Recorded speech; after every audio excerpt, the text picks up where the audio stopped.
প্রথমত বিজেপি মনে করছে যে এসআইআর এর কাজ শেষ হয়ে যাবার পর যখন ভোটটা হবে তার মাঝখানে একটা অন্তত পক্ষে প্রায় মাস পাঁচেকের একটা ব্যবধান থাকবে, বেশ একটা বড় সময়। মানে কার কার নাম বাদ গেল সেটা মানুষজন ভোটের আগেই জেনে যাবেন। এবার যাদের নামটা রয়ে গেল তালিকায় তারা তো ভোট দেবেনই, তাদের তো কোনো দুশ্চিন্তাই থাকবে না, নিশ্চিন্তে মনে ভোট দিতে যাবেন এইটা ভেবে যে যাক অযোগ্যদের নামই বাদ গেছে, কারণ সবাই মনে করেন তিনিই যোগ্যতম, তিনি আছেন মানে তিনি যোগ্য। যাদেরটা বাদ গেছে তখন তাদের মনে হবে যে ওরা অযোগ্য।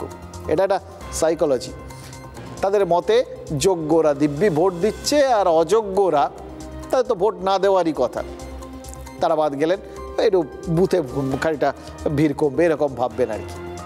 আর যাদের নামটা বাদ যাবে তারা তো ভোটই দিতে পারবেন না, ফলে তারা বিজেপির ওপর রাগ করলেন কি করলেন না তাতে কি এলো গেল, ভোটের বাক্সে তো তার কোনো প্রভাব পড়বে না।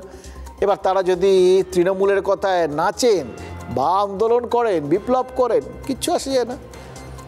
ফলে তৃণমূলের এই নেগেটিভ প্রচার কাজ করবে না বলেই বিজেপি নেতাদের ধারণা, সেই জন্যেই তারা একটা নিশ্চিন্ত পরিবেশের মধ্যে নিজেদের আবদ্ধ করে রেখে দিয়েছে। একটা সহজ সরল হিসেব করেছেন, যাদের নাম ভোটার তালিকায় থাকবে তারা জানবেন ওই অনুপ্রবেশকারী বাংলাদেশি বা রোহিঙ্গাদের নাম অবশেষে বাদ গেল। এবার এদের নাম বাদ যাওয়া মানে একটা ধর্মীয় সমীকরণ কিন্তু বিজেপি নেতারা তৈরি করে দিতে পারলেন। আর তার সঙ্গে কি যোগ হচ্ছে যে বুথে ভুতুরে ভোটারের উপদ্রবটা এবার কমবে। আর তার সঙ্গে আরও একটা জিনিস হচ্ছে, কারা অনুপ্রবেশকারীদের মদতদাতা সেটাও মোটামুটিভাবে একটা শনাক্তকরণ হয়ে যাবে এবার, এটাই মনে করছেন বিজেপি নেতারা।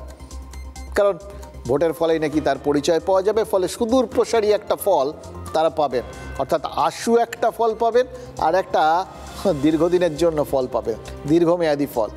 দুদিক থেকেই তারা একদম উইন উইন সিচুয়েশনে রয়েছেন, সেই জন্যেই তারা এতটা নিশ্চিন্ত। এবার বিজেপি নেতারা বরং উল্টে বলতে পারেন এই অনুপ্রবেশকারীদের বাঁচাতেই এসআইআর আটকে দিতে চাইছে তৃণমূল এবং তৃণমূল নেত্রী। অনুপ্রবেশকারীরাই আসলে তার মানে তৃণমূলের ভোট ব্যাংক ছিল। এই প্রচারটা বিজেপির টার্গেট ভোটারদের সামনে মানে সংখ্যা গুরুদের সামনে ভোটের আগে পর্যন্ত করতে পারবে। তাই তারা এখন শুধু অপেক্ষা করছেন যে এসআইআরটা কতক্ষণে শুরু হয়, শুরু হলে তো শেষ হবেই, আর তখনই তারা কাউন্টার অ্যাটাকে নামবেন।